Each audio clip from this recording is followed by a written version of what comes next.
एक समय दो सेठ थे, दो भाई थे वो, और छोटे भाई के दो पुत्र थे। वो छोटे भाई की मृत्यु होगी। अब उनके सामने बच्चे थे, वो 16-17 वर्ष के। सामने समस्या आगे के बिजनेस कैसे करेंगे बालक। उनकी माँ ने कहा कि बेटा तुम अपने ताऊ जी के साथ बिजनेस कर लो, उसका हिस्सा कर लो, पार्टनरशिप कर लो। पैसे तो मेरे पास है नहीं बेटा, ये तेरे पिताजी के समय के कुछ लाल रखे हैं, इन लालों को अपने ताऊ जी को दे दो और ये कहीं इनको रख लेंगे, गिरवी रख करके उधार ले लेंगे पैसा। वो बच्चे अपने ताऊ जी के पास गए और कहा ताऊ जी हम आपके साथ बिजनेस करना चाहते हैं। उसने कहा ठीक है बेटा आप मेरे साथ कर लो। फिर उन बच्चों ने कहा कि मेरी माता कह रही है कि मेरे पास पैसे तो है नहीं, मेरे पिता के समय के कुछ लाल हैं, उनको आप रख लो। यूँ कहकर वो लाल सामने रख दिए ताऊ जी के। तो उस सेठ ने देखा, कहा बेटा ठीक है इनको बांध लो अच्छी तरह, तेरी मम्मी को दे आओ और कहना उसको सुरक्षित रखे, फिर समय आएगा तब ले लेंगे, आवश्यकता पड़ी, अभी तो मेरा उधार चलता है, चलो मेरे साथ तुम्हारा हिस्सा कर लेता हूँ। बच्चों ने सोचा ठीक है भाई लाल हमारे पास है, पैसे की कमी है ही नहीं। अब उन दोनों पुत्रों को, दोनों बच्चों को, भाई वालों को लेकर अपने उस शहर में गया जहाँ से वो सामान लाता था। एक 50,000 का सामान खरीद लिया, लाला जी से सौदा कर लिया और उसको बोल दिया कि मैं बच्चों के हाथ अभी आपके पास लाल भेजता हूँ, उनको गिरवी रख लेना। वो सेठ अपने लाल लिए हुआ था अलग से और वहाँ धर्मशाला में रुके हुए थे उसी शहर में। दोनों बच्चों से कहा बेटा जाओ उस सेठ को ये लाल दे आओ जिससे हमने 50,000 के सौदे की बात की है। अच्छा ताऊ जी। वो दोनों बच्चे वो लाल लेकर सेठ के पास गए और कहा सेठ जी लो ये लाल रख लो, हम ये आपके 50,000 रुपये दे जाएंगे, अपना लाल वापस ले जाएंगे। सेठ ने एक जौहरी बुलाया पारखू, उससे कहा कि भी देखना ये लाल असली है या नकली। अब उस जौहरी ने बताया कि ये तो लालड़ी है, लाल नहीं है। लाल तो होता है 9 लाख रुपए का उस समय, और लालड़ी को नहीं 200 रुपये की भी, यानी डुप्लीकेट लाल समझो। सेठ ने फेंक कर मारी गली में और कहा कि तेरे ताऊ जी अब इतने धोखेबाज हो गए, हमारे साथ धोखा करने आए थे। मैं कभी मना किया उसको, उधार भी वैसे भी ले जाता था, ये लालड़ी ये मुझे धोखा देने की क्या जरूरत थी, क्या बेईमान आ गया तेरे ताऊ में, ऐसा आदमी तो नहीं दिखा था। अब बच्चे सहम गए, घबरा गए और उस लाल को उठाकर ताऊ जी के पास आए और कहने लगे ताऊ जी वो सेठ तो बड़ा निकम्मा आदमी है, हमारे लाल को गली में फेंक दिया। उसने एक व्यक्ति बुलाया, उसने उसको नकली बता दिया, लालड़ी बताई और उसने बाहर फेंक दिया और कहने लगा तेरे ताऊ जी ऐसे आदमी तो नहीं दिखे थे, धोखेबाज, आज कैसे नीयत खराब होगी उनकी, हैं लालड़ी दे दी, धोखा करे मेरे साथ। तब उस ताऊ जी ने कहा उस सेठ ने कि बेटा सचमुच ये तो लालड़ी है, ले अरे धोखा लग गया बेटा, लाल तो ये दूसरी जेब में था, ले ये देखा उनको, देख रहे भाई कितना अंतर दोनों में, हाँ है ना फर्क, कहाँ जी इसमें तो बहुत अंतर है, ले ये देख आओ। अब वो उस लाल को लेकर चले सेठ के पास, पुनः आए कि सेठ जी ये देखो कैसा है। उसने फिर वो जोरी बुलवाया, उसने आते बता दिया कि हाँ ये है लाल, ओके है। तो तब उस सेठ ने कहा देख जिससे उधार ली थी, देख देख बच्चों तुम्हें आंखें हो तो ऐसा होता है लाल। अब कहने का भाव था कि फिर वो बच्चे आए वापस, उस ताऊ जी ने तो उन बच्चों को लाल और लालड़ी की परख करानी थी, दोनों बराबर दरके। सारी बात यह थी, सेठ जी अपने बच्चों को लेकर भाई वालों को सामान लेकर के वापस आ गया जहाज से। घर आके अपने उन बच्चों से कहा, बेटा ऐसा करो, वो तेरी माँ के पास लाल रखे ना, हाँ जी, उनको ले आओ, किसी का उधार है वो दे देंगे और फिर छुड़वा लेंगे अपनों को। हाँ अभी गए ताऊ जी, वो बच्चे भागे गए अपनी माँ के पास। माँ ने कहा, आगे बेटा? आगे माता जी। कहा, जो रोटी खाओ, भोजन पाओ। बच्चे कहने लगे, रोटी पात पीछे खाएंगे, पहले वो लाल दे माँ, जरूरत पड़ेगी। ताऊ जी ने उनकी अगले बेटा नो के नो रखे, सुरक्षित उठा के दे दी पोटड़ी माँ ने।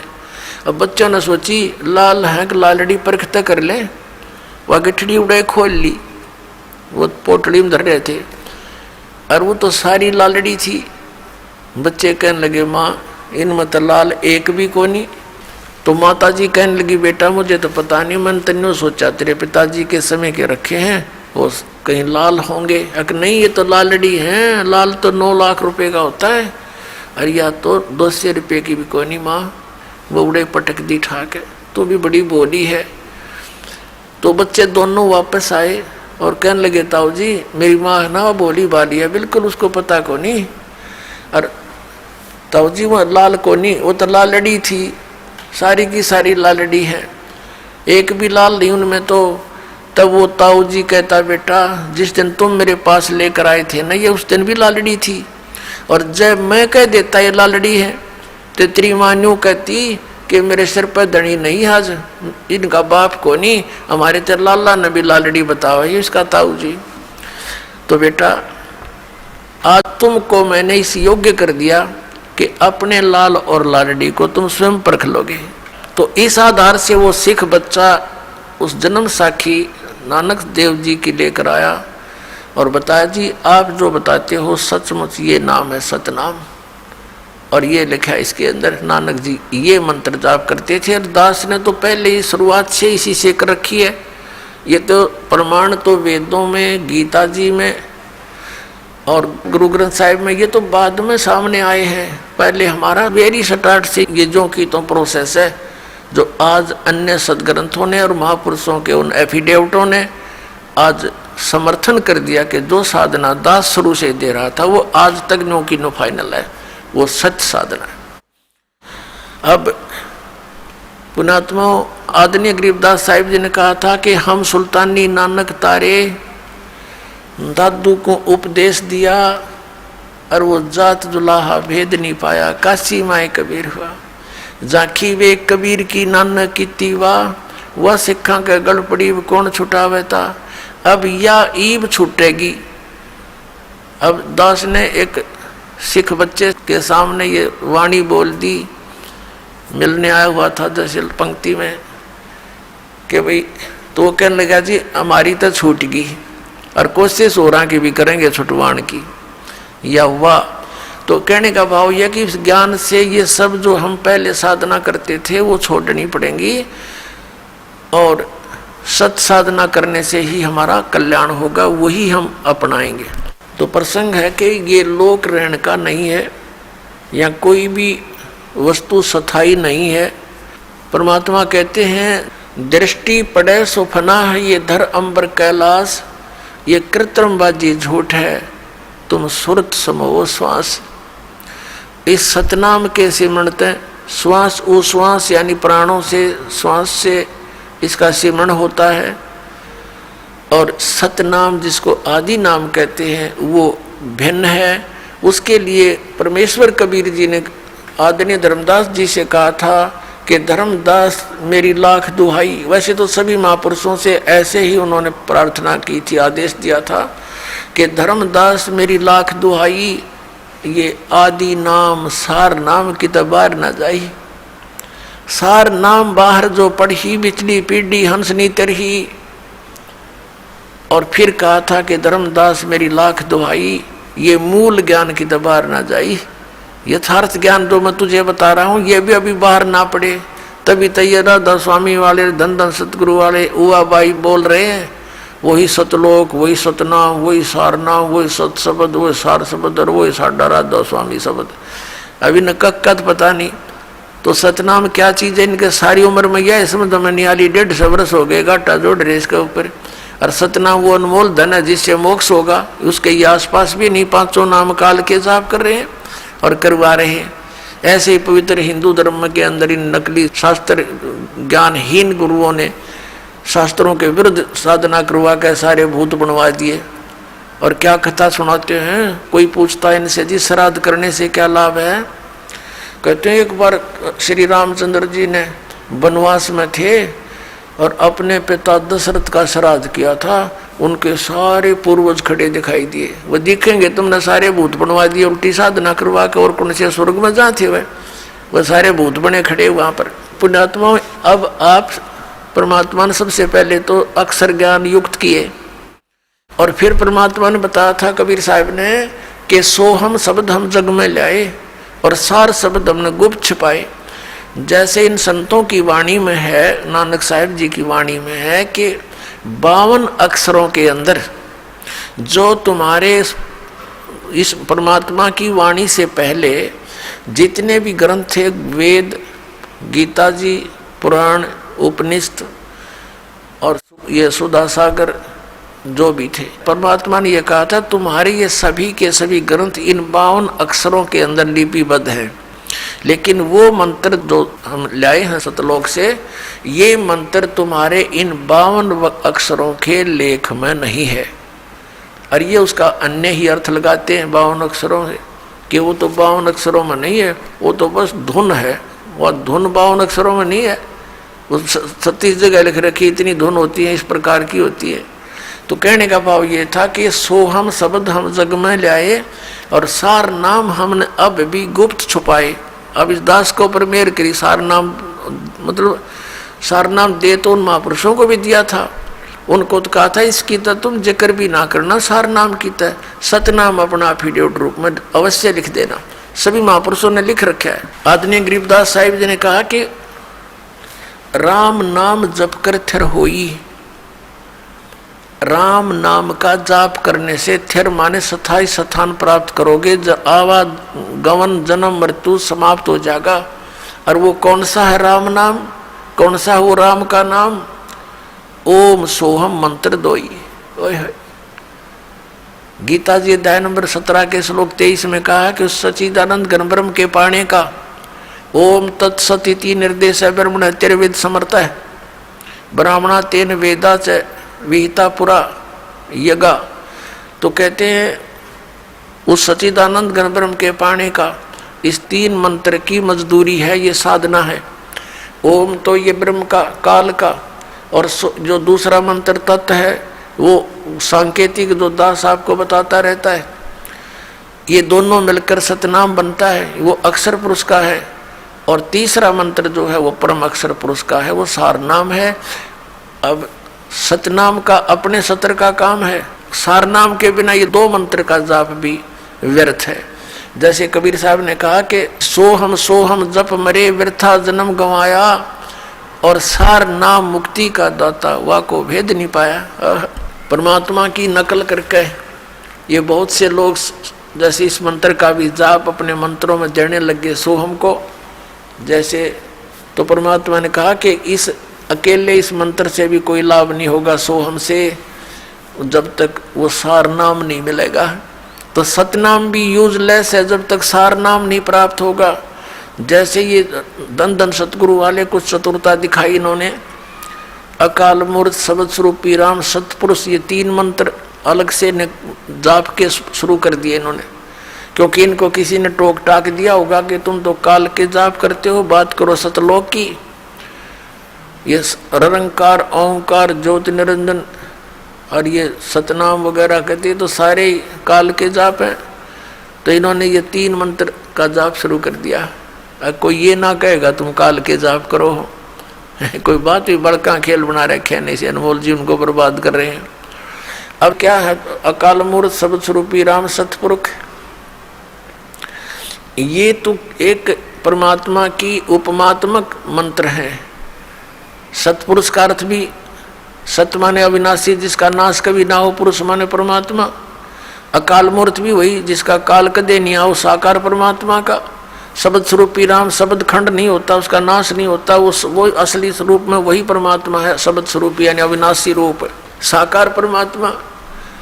तो उस अकाल मूर्त शब्द स्वरूपी राम और सतपुरुष के ये से कहने से नहीं मिलेगा। जैसे जल पानी नीर कहता रहे, उस जल पानी, जल कहो चाहे पानी कह लो चाहे नीर कह लो, एक ही बहुत है।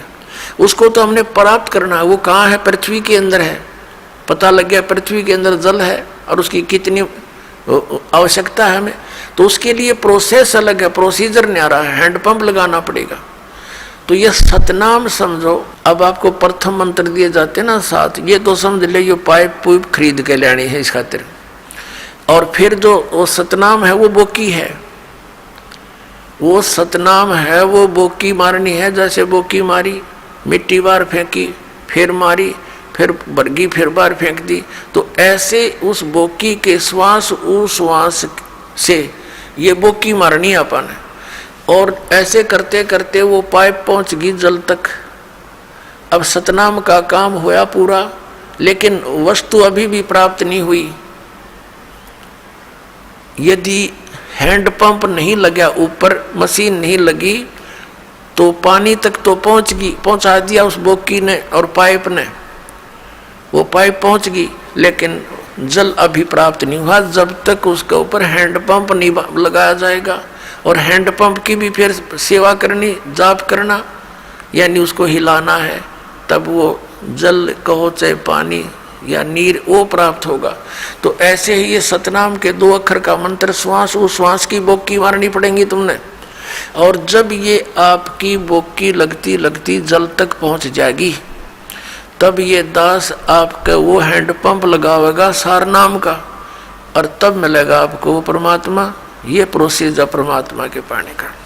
तो पुण्यात्मा प्रसंग चल रहा है कि हम जहाँ रह रहे हैं ये लोग ठीक नहीं। उसके लिए मालिक बताते हैं, सर्व सोने की लंका थी वो रावण से रणधीरम, एक पलक में राज बिराजी जम के पड़े जंजीरम, मन तू सुख के सागर बसरे भाई और न ऐसा यसरे। परमात्मा कहते हैं तुम यहाँ झूठी प्रभुता के भूख में सारा जीवन नाश कर जाते हो। जैसे कोई व्यक्ति कोई राजनीति की एक ललक लग गई, कोई चसक लग गई, तो ये सोचता है पहले तो कोई सरपंच बन जाऊं, सरपंच बन गया, ने सोचा चेयरमैन बन जाऊं, चेयरमैन बन गया तो इन्होंने सोचा एमएलए बनूं, जब बात बने एमएलए बनते ही इन्होंने सोचा मंत्री का दाव लगे तो कुछ बात बनी ना तो व्यर्थ। और मंत्री बनने के बाद इन्होंने सोचा मुख्यमंत्री बने बिना तो बातें नहीं बनती, अब भी अधूरा काम रह गया। मुख्यमंत्री बनने के बाद इसके मन में ये आती है प्रधानमंत्री बनूं, जब बात बने इतने इसकी टिकट कटने, फिर काल बनाओ इसकी बात, गधा बना के शहर से पट्टे करवाओगे इस पर। तो परमात्मा कहते हैं कि यहाँ की आपकी जो महिमा है, ये यश है, ये यूजलेस है और काल का जाल है। जैसे पहले कोई बड़े अच्छे नेता हुए हैं, वो अच्छे काम थोड़े बहुत जो कर गए, अच्छी बात है जनता के लिए, लेकिन अपने लिए क्या किया उन्होंने? अपने लिए तो कुछ भी ना किया, अपने लिए भी करते और जनता का भी हित करते, क्योंकि उनको पास पावर होती है। तो अब क्या कितना अच्छा काम कर गया, उसका कितना स्टैचू बना दिया, मूर्ति, और उसका कितना काम है, 1 साल में उसके जन्मदिन पर जाके उसने मांझ धो के और 1 माला डाला हुआ और 1 घंटा उसके गुण गाया हुआ। वो साल बहुत अच्छे पहुंचे हुए की बात है। तो और सत भक्ति ना करने से वो अपने ही उस मूर्ति का ऊपर काग कौआ बन के बीट कर रहा हो, उड़े शहर से पट्टे कर रहा हो। तो कहने का भाव ये है, परमात्मा कहते हैं मन तू सुख के सागर बस रे भाई और न ऐसा यस रे। और सुख का सागर क्या है? शंखों लहर बेर की उपजे, कहर नहीं जा कोई, दास गरीब अचल अविनाशी, सुख का सागर सोई।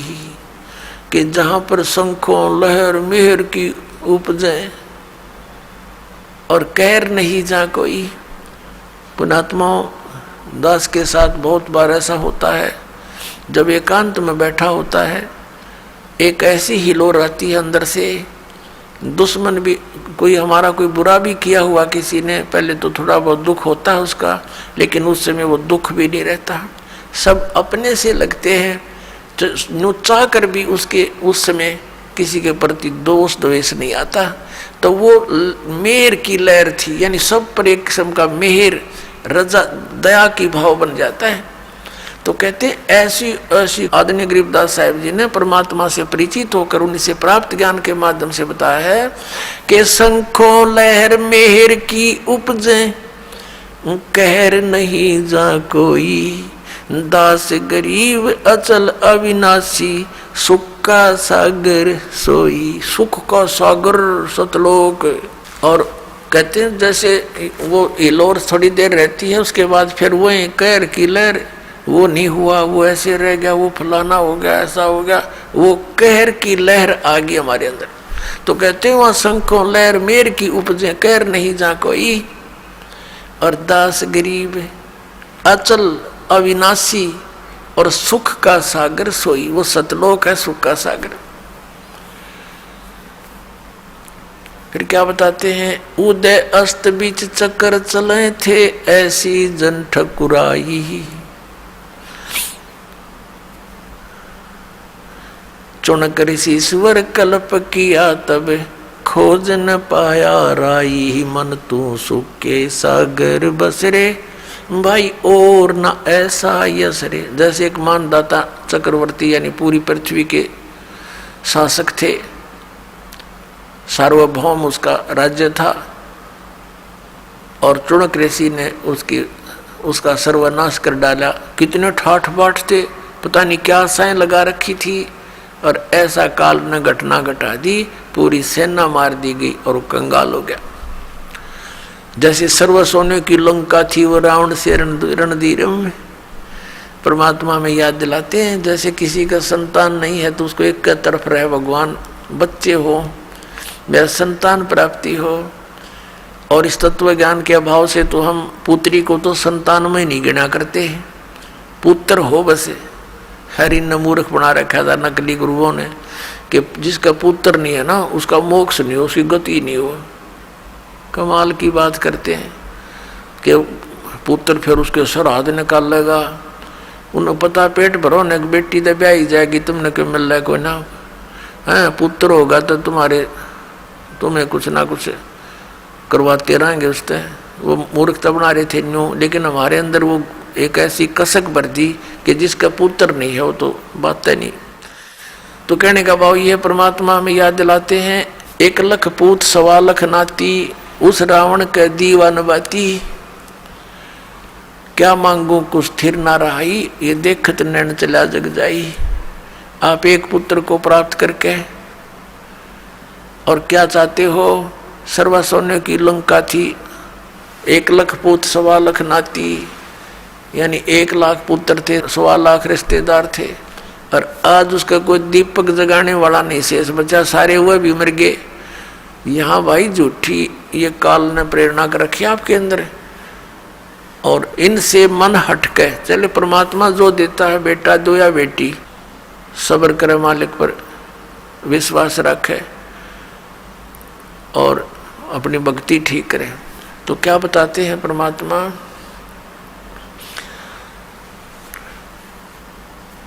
कि तुम यहाँ इस काल के लोक में कितने दुखी हो और कितनी बार तुम्हारा जन्म मृत्यु हो चुका है। क्या बताते हैं, कोटि जन्म तन भरमत होगे, कुछ ना हाथ लग्या रे, कुकर सुकर खरबया बोरे, कौआ हंस बुगारे। कोटि जन्म तू राजा की न्या, मिटी न मन की आशा, भिक्षुक होके दर दर घूम्या, मिलान निर्गुण रासा। इंद्र कुबेर ईश की पदवी, ब्रह्मा वरुण धर्मराया, विश्वनाथ के पुर को जाके तू फिर भी वापस आया। असंग जन्म तन मरत्या होगे, जीवित क्यों न मरे रे। द्वादश मद महल मठ बोरे, बोर न दे धरे रे। दोजक भिष्ट सभी ते देखे, राजपाट के रसिया। तीन लोक से तरपत नाही, ये मन भोगी खसिया। सतगुरु मिले तो इच्छा मेटे, पद मिल पदे समाना। चल हंसा उस लोक पठाऊं, जो आद अमर अस्थान। चार मुक्ति जा चंपी करती, माया होरी दासी। दास गरीब अभय पद पर से, वो मिले राम अविनाशी। आदरणीय गरीबदास साहिब जी को परमात्मा सतपुरुष कबीर परमेश्वर स्वयं सतलोक से आकर के गांव छुड़ाने के जंगल में, जहाँ वो गौवें चरा रहे थे, 10 वर्ष के बालक और साथ में और भी बहुत से बड़े आयु के पाली ग्वाले थे। तो वहाँ परमात्मा जिंदा बाबा का रूप बना करके एक यात्री की तरह आ रहे थे। सतलोक से आकर उतरे, ऐसे चलते दिखाई दिए। बच्चे वहाँ खाना खा रहे थे। तब परमात्मा को देखकर साधु संत में बड़े बड़े पाली थे ग्वाले, और सबसे छोटा गरीबदास जी थे, बालक 10 वर्ष का। सभी ने प्रार्थना की, महात्मा जी भोजन पालो, भोजन पालो, आ जाओ बैठो। परमात्मा ने कहा जिंदा बाबा के रूप में कि बच्चों, भोजन तो मैं अपने गांव में खा के आया हूँ। आपका गांव कौन सा है? पालियों ने पूछा कि सचखंड सतलोक है मेरा गांव। कितनी दूर है यहाँ से? कि 16 शंख कोस की दूरी पे। बच्चा ने सोचा 16 कोस होगा। कहने लगे बाबा जी इतनी दूर से चल कर आए हो, कुछ तो खा पी लो। हम ऐसे नहीं जाने देते अपने अतिथि को, आपने दूध तो पीना ही पड़ेगा। ये एक विशेष अतिथि सत्कार था हमारे गांव में। राह चलते व्यक्ति को बहुत सत्कार से आहार कराते थे, रोकते थे, भाई सफर लंबा है, कुछ देर रेस्ट कर ले, कुछ खा पी ले, फिर चला जाना। तो परमात्मा ने कहा भाई दूध अगर पिलाओगे ना, मैं तो कुंवारी गाय का पिया करूँ दूध, कुंवारी गाय का दूध पीता हूँ। तो वो दूसरे जो पाली थे बड़े, को 50 वर्ष का, को 30, को 40 वर्ष का, वो कहने लगे बाबा जी मजाक ना कराया करते, आप मजाक करते हो, कुंवारी गाय दूध देती है। अगर भाई देख लो दूध पिलाना है तो कुंवारी गाय का पीता हूँ मैं। तो गरीबदास जी लाए एक बछिया पकड़ के, 100-150 गाय वहां चल रही थी गौवे। कुंवारी बछिया लाए जो दूध पीना छोड़ रखा था 1.5 वर्ष की आयु की, और कहा देखो महाराज इसके बच्चा तो है नहीं, दूध कैसे देगी, जैसे बालक बोला करते हैं। परमात्मा ने कहा कोई पात्र है दूध निकालने का? कहा जी ये छोटा सा 5-7 किलो का वो घड़ा था, छोटा 2 मांझ कर रखा हुआ था। कहने लगे इसको यहाँ रखो, इसके नीचे। कबीर परमेश्वर ने जिंदा बाबा के रूप में उस गऊ के कमर पर थपथपी मार दिया, आशीर्वाद भरा हाथ रख दिया। उसी समय लंबे लंबे स्तन हो गए और दूध की धार निकली 4 स्तनों से। जब वो पात्र भर गया, गरीबदास जी लेकर आगे, न बोले ले महाराज जी पी लो, आपने निकाल लेते। अब आधा परमेश्वर ने पिया, शेष छोड़ दिया। न बोला, परमात्मा ने कहा ले भाई बच्चों दूध पी लो, ये अमृत है, ये सतलोक से आया है मेरे गांव से। अब वो पाली कहने लगे हम ना पीवा जादू जंत्र का, तो के बेरा किस जाति का तने झूठा कर दिया, अब तक बिल्कुल ना पीवा। वो तो उठ कर चले गए, वो नो भी डर गए, मेरा निकी सा जादूगर है, बच्चिया का दूध निकाल दिया। गरीबदास जी ने कहा लाओ जी मुझे दे दो आपका ये अमृत, कैसे कब मिला?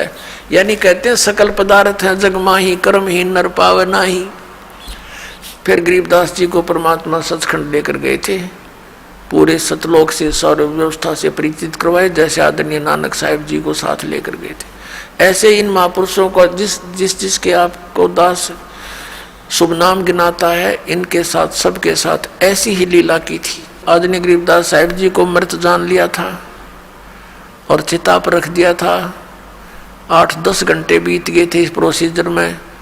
फिर परमात्मा ने आत्मा वापस बॉडी में भेज दिया, एकदम खड़े हो गए, चिता से अपने आप उठकर चल पड़े। उसके बाद ये अमृतवाणी बोलनी शुरू करी थी। मन तू चल रे सुख के सागर, जहाँ शब्द सिंधु रत्नागर। कोट जन्म तन भर मत होगे, कुछ ना हाथ लगा रे। कुकर सुकर खरबया बोरे, कौआ हंस बुगारे। उस आँख को देखे सचखंड सतलोक को ऐसे वर्णन किया कि कोटि जन्म तन भर मत होगे, कुछ ना हाथ लगा रे। इस काल के जाल को समझने के लिए एक छोटा सा उदाहरण दास आपके सुनाना चाहता है। आदरणीय नानक साहिब जी सतयुग के अंदर यही आत्मा पुण्यात्मा राजा अम्बरीश थे। राजा अम्बरीश एक बहुत बड़े साधक थे, पुण्यकर्मी प्राणी थे, दयालु थे। अब देखो पुण्यात्माओं, परमात्मा की एक वाणी है कबीर परमेश्वर की कि जो जन मेरी शरण है ताका हूँ मैं दास, गेल गेल लाग्या फिरूं जब तक धरती आकाश। फिर क्या बताते हैं, गोता मारूं स्वर्ग में जा बैठूं पाताले, कहे कबीर ढूंढता फिरूं अपने हीरे मोती लाल। तो ये परमात्मा हमारे साथ पहले से ही थे। हमें भ्रम था कि हम ये साधनाएं कर रहे हैं, शायद हमें इनसे लाभ हो रहा नहीं। तो ये परमात्मा हमारे साथ रहते हैं, कभी भी आकर प्रकट हो जाते हैं और उन आत्माओं को भक्ति में लगा जाते हैं। जैसे ऋषभदेव जी थे जो जैन धर्म के प्रथम तीर्थंकर, वो बहुत बड़े पुण्यकर्मी प्राणी थे, राजा थे। उनको भी आकर मिले थे, प्रेरणा करके भाई भक्ति बिना गुजारा नहीं। ये राजपाट तो 10 दिन का है, चाहे तुम लाखों वर्ष भी आयु है तुम्हारी। तो प्रेरित होकर भक्ति कर लग गए थे। जैसे भी वो तो अलग बात है, कुछ तो मालिक के नाम पर लगता है, उसका कुछ राहत तो मिलती ही है, लेकिन मोक्ष से वंचित रह ही जाते हैं। तो ऐसे ही अम्बरीश राजा को परमात्मा मिले, तो उसमें प्रेरणा तो होगी भक्ति की, क्योंकि राजा भक्ति नहीं चाहता कभी भी, वो तो बकवाद चाहे सारी, सारा दिन व्यवस्था में सारे ठाठ बाट, एक वचन में सब कुछ हिल जा, सारी बकवाद करता जो ना करण की होती है। तो उन बकवादों के करते करते भगवान उनको जाके जगाते हैं कि ये क्या कर रहा है भोली आत्मा, तू जो काम करने का वो तो भूल चुका है। तो फिर अम्बरीश राजा की, क्योंकि पिछले पुण्यकर्मी प्राणी होते हैं, थोड़ी सी प्रेरणा से ही वो एकदम जाग जाते हैं, तो भक्ति का लग गया। लेकिन परमात्मा वाले ज्ञान को ना स्वीकार किया, उन ऋषियों वाले ज्ञान से ही प्रारंभ कर दिया। चलो वो भी अच्छी बात, क्योंकि ब्रह्म तक की साधना से भी कुछ तो राहत मिलती ही है, पर मोक्ष फिर भी नहीं होता। तो राजा अम्बरीश इतने जबरदस्त ढंग से भक्ति करने लगे, सच्चे भाव से, विनम्र भाव से। दुर्वासा एक बहुत बड़ा सिद्ध पुरुष हुए हैं, उनके सामने उनके फुकाड़ में कहते हैं घास भी जलाया करता था, और राजा अम्बरीश के दरबार में उसने माथा टेक दिया था उनकी भक्ति के शक्ति के सामने। ऐसी भक्त थे। उसके बाद वही आत्मा राजा जनक हुए। राजा जनक शादीशुदा थे, कई सैकड़ों रानियां थी, हजारों की संख्या में लिखा उनकी रानियां थी, और फिर भी भगत, दृढ़ भगत थे। उनको भी परमात्मा मिले थे कि ये क्या कर रहा भक्त, भक्ति बिना गुजारा नहीं। तो उसको इतनी प्रेरणा हुई, वो भक्ति में जबरदस्त ढंग से लगा। और ये सुखदेव नाम के ऋषि जो गर्भ से ही सिद्धि युक्त जन्म लेकर आया था, आकाश में उड़ जाता था, तो स्वर्ग में जाने के बाद भगवान विष्णु ने उससे कहा था सुखदेव से कि सुखदेव बगैर गुरु के मोक्ष नहीं हो सकता, ये तेरी बैटरी थोड़े से दिन में डिस्चार्ज हो जाएगी, डाउन हो जाएगी, तो फिर पशु बनेगा, जाइए गुरु बनाइए। तो कहने का भाव, ये ज़्यादा लंबा ना करके चैप्टर हम संक्षेप में सुनाते हैं। तो उस ऋषि ने भी राजा जनक से उपदेश लिया था जब उसका कल्याण हुआ। अपने आत्माओं काल का जाल कितना भयंकर है। राजा जनक के इतिहास में लिखा है कि उसने बहुत बड़े बड़े यज्ञ किए, गौएं दान करी, ऋषि महर्षियों को एक एक दिन में करोड़ों गौएं दान करी, लाखों, और उनको उनके साथ में कपड़े दान किए, भोजन भंडारे करवाए। तो इतने पुण्य इकट्ठे कर लिए। जब वो जाने लगा संसार छोड़कर राजा जनक जी, तो विमान में बैठकर जावे थे। परमात्मा कहते हैं आए हैं सो जाएंगे ये राजा रंग फकीर, एक सिंहासन चढ़ कर चले और एक बंदे जात जजीर। एक तो परमात्मा के विमान में बैठ कर जाएंगे जो भक्ति कर रहे हैं, और जो भक्ति नहीं करते उनको यम के दूत अपराधियों की तरह बांध कर ले जाएंगे। जाना तो सबने है, लेकिन जाने जाने में कितना अंतर है। अब विमान में बैठ करके राजा जनक जा रहे थे, रास्ते में एक नरक आवा था। उस नरक के अंदर 12 करोड़ आत्माएं जीव अपने पाप कर्मों का दंड भोग रहे थे। हाहाकार मच रहा था, रुदन मचा रहे थे, रो रहे थे। राजा जनक ने जहाज के पायलटों से कहा कि अभी विमान रोको। उन्होंने विमान रोक दिया कि ये रोने की आवाज़ कैसे आ रही है, कहाँ से आ रही है, पता करो। उन्होंने बताया जी यहाँ पर एक नरक है, इसके अंदर बहुत सी आत्माएं अपने कर्मों का दंड भोग रही हैं, वो रो रही हैं। राजा जनक ने कहा कि इनको छोड़ दो। अब उन पार्षदों ने बताया कि राजन, अब यहाँ आपका हुक्म नहीं चलेगा, यहाँ तो धर्मराज का हुक्म चलता है। कहने लगे धर्मराज से मेरी बात कराओ। अब उन्हें संदेशा दिया, धर्मराज वहीं आ गए और कहा बोलो क्या बात है। राजा जनक ने कहा कि जो दुख पा रही है नरक के अंदर आत्माएं, इनको छोड़ दो। तो धर्मराज ने कहा जी यहाँ का विधान है, इसको ऐसे नहीं छोड़ सकते, जैसा प्राणी कर्म करता उसको भोगना ही पड़ता है। इन्होंने पाप किए हैं, भोग रहे हैं। तब राजा जनक ने कहा कि मुझे भी यहीं छोड़ दो, मैं नहीं जाता, मुझे भी इनके अंदर ही डाल दो, या इनको भी मेरे साथ ले चलो। इतने दयालु होते हैं साधु संत। अब धर्मराज ने एक अल्टरनेट निकाला कि जी ऐसे करो, आप अपने कुछ पुण्य इनके संकल्प कर दो, इनको दे दो, उस पुण्यों के प्रभाव के कारण हम इनको वहां ले जा सकते हैं। राजा जनक ने आव देखा ना ताव देखा, दयालुता के कारण अपने 50% पुण्य दान कर दिए।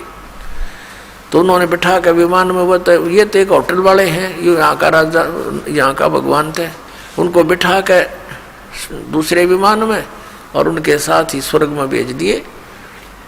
अपने आत्मा विचार करो, हम कितने ठगे जा रहे हैं, कहाँ भटक रहे हैं। अब जब तक राजा जनक के द्वारा दिए गए वो पुण्य उनके रहेंगे 12 करोड़ उन आत्माओं के पास, तब तक वो स्वर्ग में रहेंगे। स्वर्ग में उनका समय पूरा होते ही उन पुण्यों का तुरंत फिर उस नरक में आएंगे अपने पिछले पाप भोगने के लिए। पाप तो शेष उसके। और उधर से राजा जनक को ठग दिया, 50% डिस्चार्ज करवा दिया, वहीं पर उसका खत्म करवा दिया पुण्य। अब वही पुण्यात्मा स्वर्ग का समय भोग कर अब कलयुग के अंदर आदरणीय नानक साहेब जी के रूप में ये कालूराम मेहता खत्री के घर पे हिंदू परिवार में जन्म हुआ। और पहले तो हजारों की संख्या में नौकर होते थे, और फिर वही आत्मा एक सुल्तानपुर के राजा के यहाँ नौकर लगे आकर के, ये काल हमारे साथ ऐसे धोखा करता है। और वो परमात्मा कहता है गोता मारूं स्वर्ग में जा बैठूं पाताल, कहे कबीर ढूंढता फेरूं अपने हीरे मोती लाल। जो जन मेरी शरण है ताका हूँ मैं दासे, साथ साथ लाग्या फेरूं जब तक धरती आकाशे। वो परमात्मा सतयुग में भी उनसे मिले उस आत्मा से, फिर परमात्मा भक्ति पर लगा गए, त्रेता में भी मिले, फिर भक्ति पर लगा गए, कहीं इनके भक्ति आस्था ना खत्म हो जावे। कितने दयालु हैं। फिर आकर मिल गए सुल्तानपुर में बेई नदी के पास, और फिर सचखंड में लेकर सारी व्यवस्था दे करके अब फिर पारे कर दिए। कहते हैं जब लग धरती आकाश उसके साथ रहूंगा, पार करके छोड़ूंगा तुमको। लेकिन हमने थोड़ा सतर्क होना पड़ेगा इस काल के सारे जाल को समझकर। अब क्या बताते हैं, कोट जन्म तन भरमत हो गे, कुछ ना हाथ लग्या रे, कुकर सुकर खरबया बोरे, कौआ हंस बुगारे। कोटि जन्म तू राजा की ना मिटी न मन की आशा, भिक्षक हो के दर दर घूम लिया मिला न निर्गुण रासा। ऐसा भी साधक हुआ कि घर त्याग कर चला गया, जंगल में वन में जा बैठा। एक बार भिक्षा ले आता शहर किसी गांव से जा करके, उसको 2-3 दिन तक सुखा कर रोटियों को उसको भिगो भिगो कर खाता रहा। लेकिन उस तप से उन साधनाओं से तू राजा बन गया, फिर भिखारी बन गया, फिर 84 लाख योनियों में भटकता रहा। तुझे ये वास्तु तत्व ज्ञान नहीं मिला। कोट जन्म तू राजा की ना मिटी न मन की आशा, भिक्षुक हो के दर दर घूमया ये मिला न निर्गुण रासा। ये वस्तु नहीं मिली जिस कारण से कोट जन्म इंद्र कुबेर ईश की पदवी ब्रह्मा वरुण धर्मराया, और विष्णुनाथ के पुर को जाकर भी तू फिर भी वापस आया। अब ब्रह्मा विष्णु महेश भी नासवान, इनके पुजारी तो ऑटोमेटिक फिर जन्म मृत्यु के अंदर।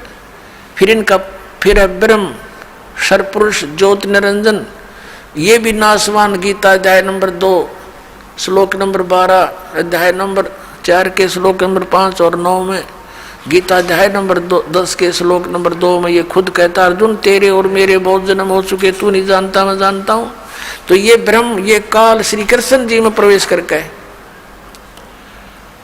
गीता जी का ज्ञान दे रहा है। अब ये भी नासवान।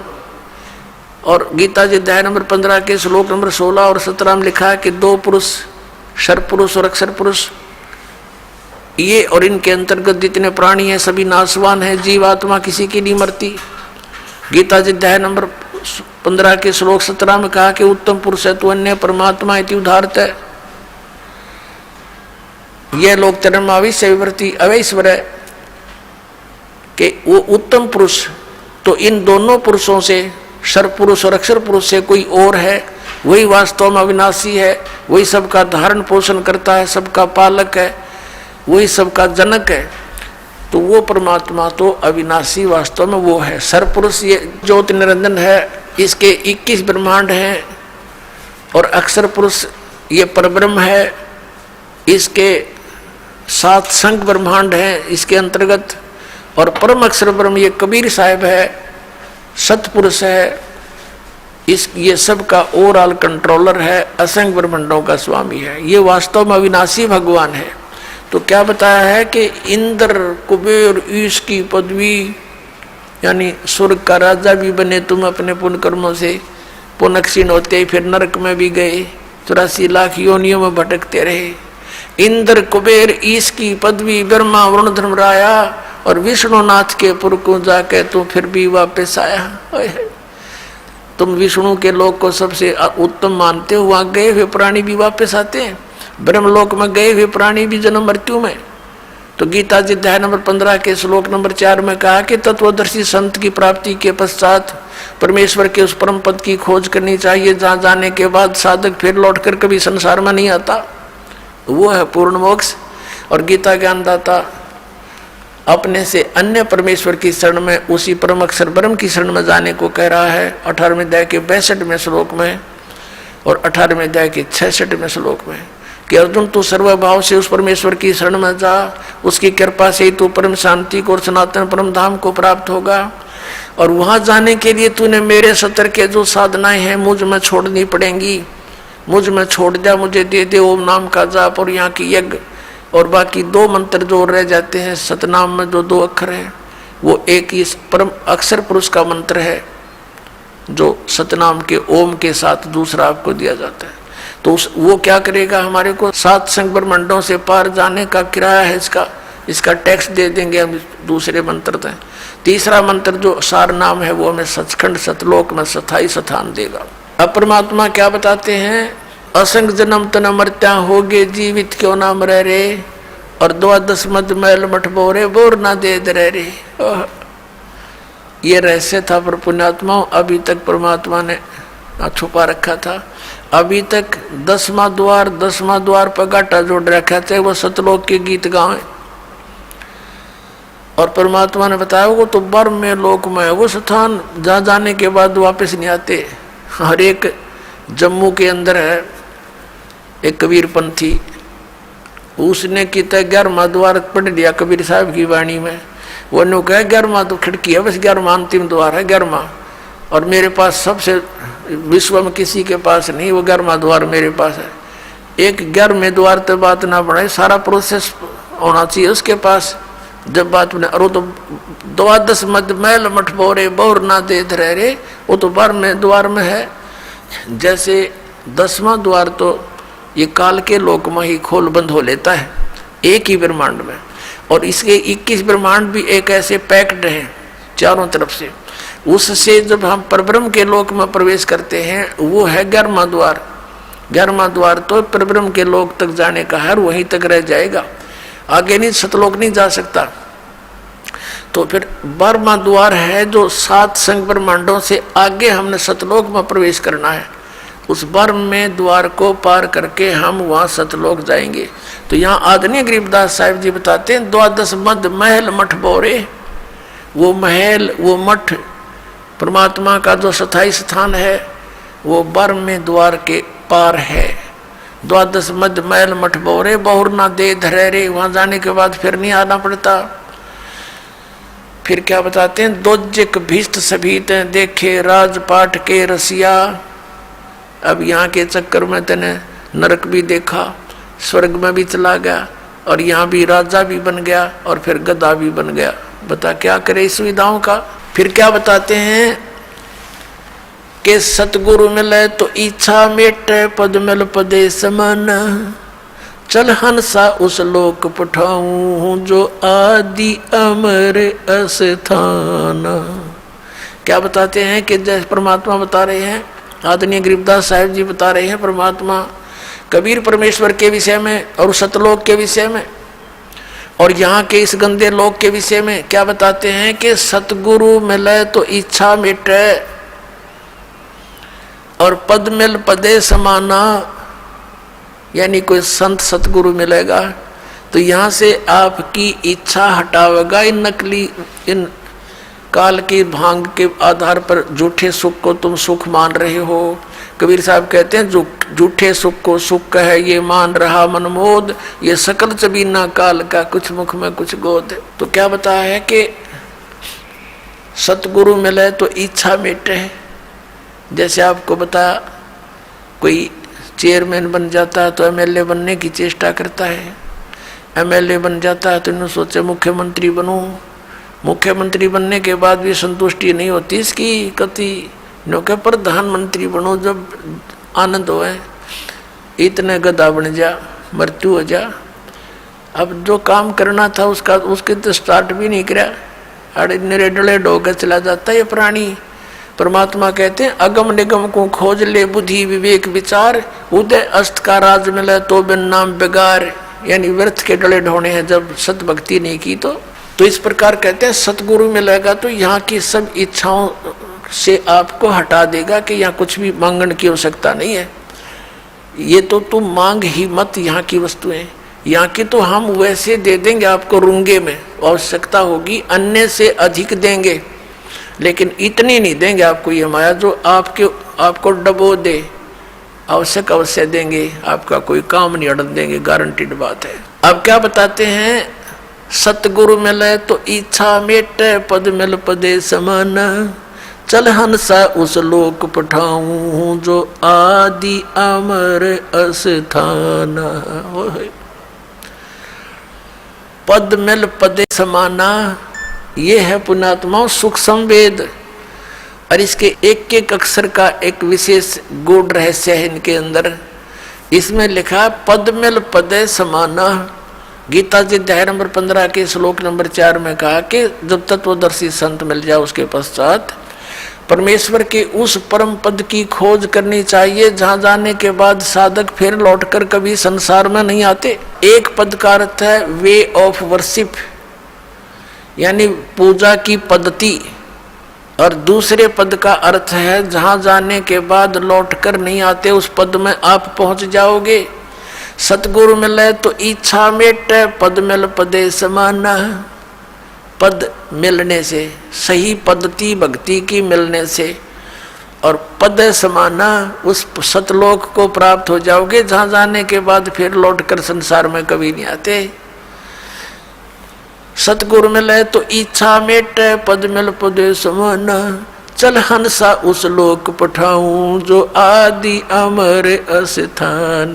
के चल मेरे बच्चे तुझे वहां ले जाऊं जो आदि अमर स्थान है, जहां जाने के बाद कभी लौट कर नहीं वापस आता, जहां जरा मरण नहीं है, वहां किसी चीज का अभाव नहीं है और बहुत सुंदर सृष्टि है वहां की। सब प्राणी एज इट इज है, लेकिन वहाँ कुत्ते गधे सूअर वाली सृष्टि नहीं है, वहाँ मनुष्य वाली सृष्टि सदाबहार वृक्ष है। ये नकली सतलोक के गुण गाने वाले, क्योंकि प्रकाश ही प्रकाश है, भगवान वहाँ है ही नहीं। वहाँ तो जीव जा कैसे मिल जाता जैसे बूंद समंदर में, फिर वो टिंडे लेंगे हम जाके जहाँ कुछ भी कोई नहीं। उससे तो यही ठीक है, अपना अंडे जा धक्के खांदे। अपने आत्माओं क्या बताते हैं कि चार मुक्ति जहाँ चंपी करती माया होरी दासी, दास गरीब अभय पद पर से वो मिले राम अविनाशी।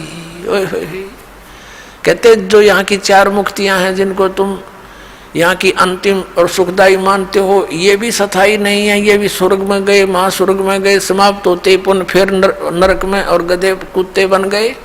ये तुम्हारे हाथ नहीं रहती सदा ये चार मुक्ति, ये भी नाशवान है। और सतलोक के अंदर गए हुए प्राणी को ये सदा उपलब्ध रहेंगी, कभी नाश नहीं होता, और वो अविनाशी परमात्मा मिलेगा, परम अक्षर ब्रह्म। चार मुक्ति जहाँ चंपी करती, चार मुक्ति ये तेरी सेवा में रहेंगी, हाजिर खड़ी रहेंगी, ये सुख तुझे वहां सदा बना रहेगा, इसलिए सुख सागर है वो।